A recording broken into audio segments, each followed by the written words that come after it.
जिस मेहनत से तू आज भाग रहा है,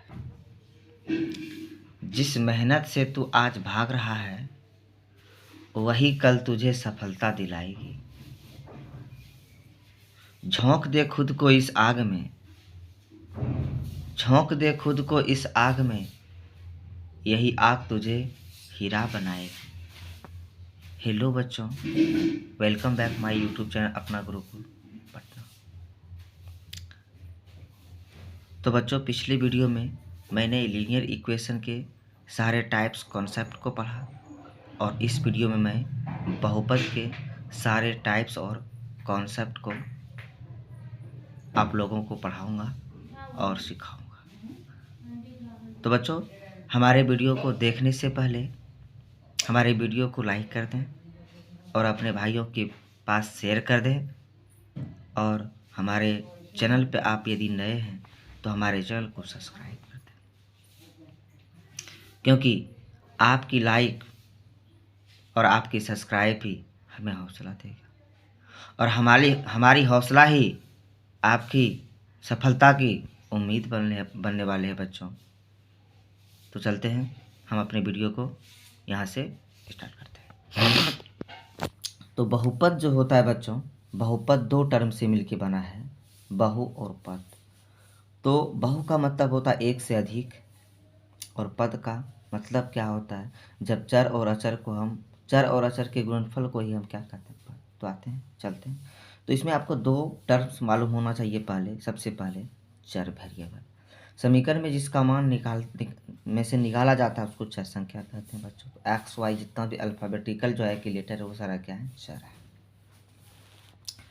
अचर किसको कहते हैं बच्चों, तो समीकरण में से जिसका मान नहीं निकाला जाता है बच्चों उसको हम क्या कहते हैं, अचर संख्या कहते हैं। जिससे जितना भी नंबर है वो क्या है, अचर, कुछ कांस्टेंट भी कहते हैं। ये नियत होता, कभी बदलता नहीं है बच्चों, टर्म। उसका पद को समझते हैं बच्चों। चर संख्या एवं अचर संख्या के गुणनफल को क्या कहते हैं बच्चों, पद कहते हैं। पद इजिकल टू क्या हो गया, चर संख्या गुना अचर संख्या। इसमें चर संख्या कोई भी घात का हो सकता है बच्चों, कोई भी इसमें रिस्ट्रिक्शन नहीं है। बट रिस्ट्रिक्शन यही है कि चर संख्या और अचर संख्या का जब भी हम गुना करेंगे तो अचर संख्या पहले और चर संख्या बाद। जैसे x गुने 4 तो 4x हो जाएगा, x क्यूब मल्टीप्लाई 5 तो 5x क्यूब हो जाएगा बच्चों। तो उम्मीद करते होंगे पद को आप समझ चुके होंगे। तो एक से अधिक पदों का समूह जहाँ भी मिलेगा आपको बच्चों तो उसको क्या बोलिएगा, बहुपद। अब पद यदि मालूम हो गया तो हम बहुपद का डेफिनेशन देते हैं बच्चों। एक से अधिक पदों का ऐसा समूह जो घातों के आरोही, आरोही का मतलब होता है बढ़ते वाले क्रम, या अवरोही क्रम में होता है, बहुपद कहलाता है। जैसे बच्चों देख लीजिए, x0 है, x1 है, x2 है और xn है। तो कहने का मतलब इसका पावर बढ़ ही रहा है। तो इसका ये स्टैंडर्ड फॉर्म हो गया बच्चों, पी से हो गया पॉलिनोमियल, इसको बहुपद कहते हैं। और इस पॉलिनोमियल को जो है कि क्या, एक्स चर के टर्म में लिखा गया है, इसलिए इसकी जगह पी एक्स लिखा गया बच्चों। इस जगह हम पी वाई भी लिख सकते हैं, तो ये पी वाई लिखेंगे तो इस पॉलिनोमियल को हम वाई के टर्म में लिखना होगा हमें। तो ये बात मालूम हो गया। ये पी एक्स, बच्चों को डर लगता है ये पी एक्स क्या है, तो आज क्लियर हो गया होगा बच्चों। और ये A0 A1 A2 AN जो आप देख रहे हैं वो चर का क्या है, गुणांक है बच्चों। आगे देखते हैं बहुपद का गुणांक। तो बहुपद के चर का गुणज बहुपद का गुणांक कहलाता है। जितना भी बहुपद, ये बहुपद है तो इसमें 4, 3 और -8 और 7 किसी न किसी चर का क्या है, गुणज है, इसलिए हम इसको क्या कहेंगे, बहुपद का गुणज। आपसे क्वेश्चन पूछ सकता है बच्चों इसमें कि बताइए एक्स क्यू का गुणांक क्या है, तो एक्स क्यू के साथ कौन सा जो है कि अचर पद का, कौन सा अचर पद गुना के रूप में है, 4। तो ये 4 क्या हो जाएगा, एक्स क्यू का गुणांक बच्चों। यदि आपसे पूछ दे एक्स का गुणांक क्या होगा, तो देखना होगा कि चर एक्स के साथ किस अचर पद का गुणज है, तो -8। तो बच्चों एक बात और हम बताना चाहेंगे आपको कि जब भी किसी भी चर का गुणांक यदि लिखिएगा तो उस संख्या को चिन्ह के साथ लाना है, समझ रहे हैं बच्चों। अब आगे जो टर्म है बहुपद का घातांक, तो चर के महत्तम घात को बहुपद का घातांक कहते हैं। तो जो भी महत्तम घात चर मान ले, चर तो बहुत होता है उसमें और उसका घात भी जो है कि क्या बहुत होता है, लेकिन सबसे महत्तम घात जो होगा उसी को हम क्या कहेंगे, घातांक या घात बच्चों। तो 4x² plus 7x⁻7 plus 8x³ जो आप ये बहुपद देख रहे हैं, इसमें सबसे अधिकतम घात क्या है, 7, इसलिए घातांक या घात क्या हो गया बच्चों, 7। बहुपद का पद, चर और अचर के गुणनफल को बहुपद का पद कहा जाता है। तो आपको यदि कोई बहुपद दिया हुआ है और पूछे इसमें कितना पद है, तो आप देख लीजिए चर और अचर का गुणनफल है ना, ये एक पद हो गया। इस जगह भी चर और अचर का गुणनफल है ना, ये भी एक पद है। इस जगह भी चर और अचर का गुणनफल है ना, ये भी एक पद है। इस जगह भी चर और अचर का गुणनफल है ना, यह भी क्या एक पद है। तो जब एक पद है, आप जानते होंगे बच्चों किसी भी जो है कि क्या संख्या या चर पे पावर यदि शून्य हो जाए तो उसका वैल्यू 1 होता है। तो हम ये घट रहा है, इसका पावर घट रहा है ना, तो हम जो है कि 1 के बाद जो है कि x पावर 0 दे दिए, क्योंकि इसका वैल्यू तो 1 होने वाला, 1 × 2 तो 2 ही होगा। तो ये सारा पद कहलाएगा बच्चों बहुपद का। और पदों की संख्या पूछे तो काउंटिंग कर लीजिए, 1 2 3 4 पद है इसमें। अब बच्चों हम बहुपदों का वर्गीकरण, वर्गीकरण का मतलब होता है बांट देना, किसी खास वर्ग में किसी चीज़ों को बांट देना ही क्या कहलाता है बच्चों, वो वर्गीकरण। बट इस जगह जो है कि पॉलिनोमियल्स को जो है कि क्या वर्गीकृत किया गया। तो बहुपदों को पदों की संख्या एवं घातों की संख्या के आधार पर वर्गीकृत किया गया है। तो पदों की संख्या के आधार पर देख लीजिए, एक पदी बहुपद, तो एक पदी बहुपद में एक ही पद होगा बच्चों, देख रहे हैं, तो एक पदी बहुपद कहेंगे इसको। द्विपदी बहुपद किसको कहेंगे बच्चों, दो पद होगा, देख लीजिए, एक पद ये है और एक पद ये है। त्रिपदी बहुपद में 3 पद होगा बच्चों, देख लीजिए, एक पद ये, एक पद ये, एक पद ये। तो ये सारा होता है एक पदी, द्विपदी, 3 पद, त्रिपदी, ये पद के आधार पर बांटा गया है बच्चों बहुपद। अब घातों की संख्या के आधार पर बहुपद का प्रकार, पहला एक घातीय। एक घातीय को हम रैखिक बहुपद, एक घातीय का मतलब क्या हुआ, जिस बहुपद के चर का अधिकतम घात 1 होती है उसको हम एक घातीय बहुपद कहते हैं।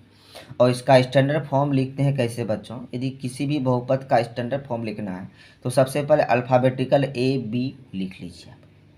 उसके बाद पहला जो A है, A अचर है, उसके साथ जो है कि क्या महत्तम घात वाले चर को रखिए, x⁻1 रख दिए। उसके बाद क्या महत्तम जब ये 1 होगा तो न्यूनतम 0 ना होगा, तो इसको घटते क्रम में x⁻0, और x⁻0 का वैल्यू क्या होता है बच्चों 1, सिर्फ इसी का 1 नहीं, आपके ऊपर भी 0 रख देंगे तो आपका वैल्यू 1 हो जाएगा। तो कहने का मतलब Px जो रैखिक बहुपद का जो स्टैंडर्ड फॉर्म हुआ Ax प्लस क्या B हुआ बच्चों। इसको यदि हम 0 के इक्वल कर देंगे तो ये रैखिक समीकरण कहलाएगा बच्चों। आगे देखते हैं द्विघात बहुपद। तो जिस बहुपद के चर का अधिकतम घात 2 होती है द्विघात बहुपद कहलाता है। स्टैंडर्ड फॉर्म Px = यदि स्टैंडर्ड फॉर्म लिखना है A B C और A के साथ महत्तम घात वाले चर को रखना है तो x² x⁻1 x⁻0। तो Px = क्या होगा, ax² + bx + c, ये द्विघात बहुपद का स्टैंडर्ड। इस फॉर्म में यदि कोई भी रहेगा तो हम उसको क्या कहेंगे, द्विघात बहुपद। और इसी को यदि हम 0 के बराबर कर देंगे तो ये क्या होगा, द्विघात समीकरण। आप लोग समझ चुके होंगे बच्चों। त्रिघात बहुपद, जिस बहुपद के चर का अधिकतम घात 3 होती है त्रिघात बहुपद कहलाता है। इसका स्टैंडर्ड फॉर्म लिखने के लिए क्या कहते हैं, ABCD और A के साथ महत्तम घात वाले चर को रखना है तो x³ x² x1 x0। तो Px = ax³ + bx² + cx + da, त्रिघात बहुपद हो गया बच्चों। बट इसी को 0 के बराबर कर देंगे तो क्या हो जाएगा, त्रिघात समीकरण हो जाएगा। शून्य बहुपद किसे कहते हैं, यदि कोई बहुपद है उसके चर का सारा गुणज यदि शून्य हो जाए तो वो शून्य बहुपद हो जाएगा, क्योंकि इसका वैल्यू शून्य आने वाला। उम्मीद करते होंगे आप समझ चुके होंगे। एक शून्येतर अचर बहुपद का घात शून्य होता है। यदि शून्येतर अचर बहुपद का घात यदि आपसे बोलना चाहे तो क्या होगा, उसका क्या होगा 0, तब ना वैल्यू 2 × 1 क्या हो जाएगा आपका, 2 हो जाएगा। ये शून्येतर अचर है। बहुपद का मान किसको कहेंगे बच्चों, किसी बहुपद में चर का विशेष मान रखने पर बहुपद का जो मान प्राप्त होता है वह बहुपद कहलाता है, बहुपद का मान कहलाता है। जैसे Px = x² + 4, हम x का मान 5 रख देंगे बच्चों, तो P5 = 5 का स्क्वायर + 4 यानी 29। तो ये बहुपद का क्या होगा, किसी खास मान के लिए मान हो गया बच्चों। तो बहुपद के शून्य या शून्य किसे कहते हैं बच्चों? चर का वैसा मान जो बहुपद के मान को शून्य कर देता है, वह मान बहुपद का शून्य कहलाता है। यदि P X is equal to X square minus 4 है, तो हम यदि x बराबर 2 या -2 रखें तो इसका वैल्यू शून्य आने वाला है। तो कहने का मतलब ये मान इस बहुपद का क्या कहलाएगा? शून्य होगा। तो जो मान बहुपद के किसी बहुपद के चर का वैसा मान है जो बहुपद के मान को शून्य कर देता है, उसको क्या कहेंगे? बहुपद का शून्य। बहुपद समीकरण के मूल, तो माना कि समीकरण पी एक्स बराबर 0 के मूल 2 है, तो 2 है तो x बराबर 2 रखे होंगे ना, तब ना इस बहुपद का वैल्यू शून्य आया। तो कहने का मतलब x बराबर 2, तो 2 को इस ओर लाएंगे तो x - 2 बराबर 0, तो ये आपका क्या होगा? इसका फैक्टर हो जाएगा बच्चों। तो यदि आपसे कोई कहे कि कोई बहुपद x के टर्म में है और उसका वो क्या है? मूल है, तो उसका गुणनखंड बताइए। तो क्या होगा? यदि प्लस में दिया रहेगा तो माइनस में हो जाएगा, और यदि बच्चों माइनस में दिया रहेगा तो प्लस में हो जाएगा। बट इसका जस्ट उल्टा यदि आपसे पूछ दे कि यदि ये गुणनखंड है तो उसका मूल क्या होगा? प्लस में होगा तो माइनस में हो जाएगा, माइनस में होगा तो प्लस में हो जाएगा। तो ये बात आपको समझ में आनी चाहिए। हम हर टर्म को आपको बताने का कोशिश कर रहे हैं। शेषफल प्रमेय एवं गुणनखंड प्रमेय। शेषफल प्रमेय के बारे में जानने से पहले हम किसी बहुपद में एक शून्येतर बहुपद से भाग देने की संक्रिया का अवलोकन करते हैं। हम जानते हैं कि 35 में 8 से भाग दे दें तो 4 भागफल और 3 शेष प्राप्त होगा। बट यदि हम 4 को 4 से भाग दें, 4 में 4 से भाग दें तो 1 बार में जो है कि क्या? शेषफल 0। तो इससे हमें पता चलता है क्या कि शेषफल का वैल्यू जो शेषफल होगा वह 0 से क्या? बड़ा, लेकिन भाजक से हमेशा क्या होगा? छोटा होगा। या तो भागफल से हमेशा क्या होगा? छोटा होगा। यही बच्चों कि जो है कि शेष जो है कि हमेशा 0 से बड़ा या बराबर होगा, बट भाजक से हमेशा क्या होगा? छोटा होगा। बट बहुपद में कुछ उल्टा हो जाता है बच्चों, देखिएगा थोड़ा सा। यदि मान लीजिए पी एक्स मेरा क्या है? भाज्य है, और क्यू एक्स मेरा भाजक है, जी एक्स मेरा भागफल है, और आर एक्स मेरा क्या है? शेष है। तो भाग हम तभी लगा सकते हैं जब पी एक्स का घात क्यू एक्स के घात से क्या? बड़ा हो। समझ रहे हैं ना? यानी 0 के बराबर नहीं हो और जी एक्स का घात 0 के बराबर नहीं हो, या जी एक्स 0 के बराबर नहीं हो, तभी हम भाग की क्रिया कर सकते हैं। और इस कंडीशन में आर एक्स का घात जो होता है वो जी एक्स का घात से छोटा हो जाता है, और नहीं तो बड़ा रहने पर एक बार और भाग लगेगा बच्चों। जैसे यदि हम x से भाग दे रहे हैं एक्स स्क्वायर में, तो यदि एक्स स्क्वायर से हम एक्स स्क्वायर में भाग दे रहे हैं, या तो हम जो है कि क्या? x1 में भाग दे रहे हैं, तो यदि इससे इसका घात इससे कम होगा तो ये क्या हो जाएगा? शेषफल हो जाएगा।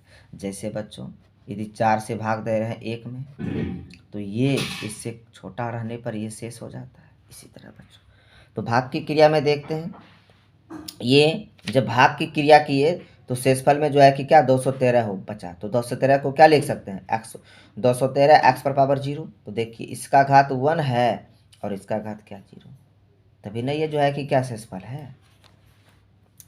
तो अब हम जो है कि एक नोट को पढ़ते हैं बच्चों। यदि पी एक्स यदि कोई बहुपद है और वह एक या एक से अधिक घात वाला है कोई बहुपद हो, और उसे ए कोई वास्तविक संख्या हो, उसे हम भाग दें।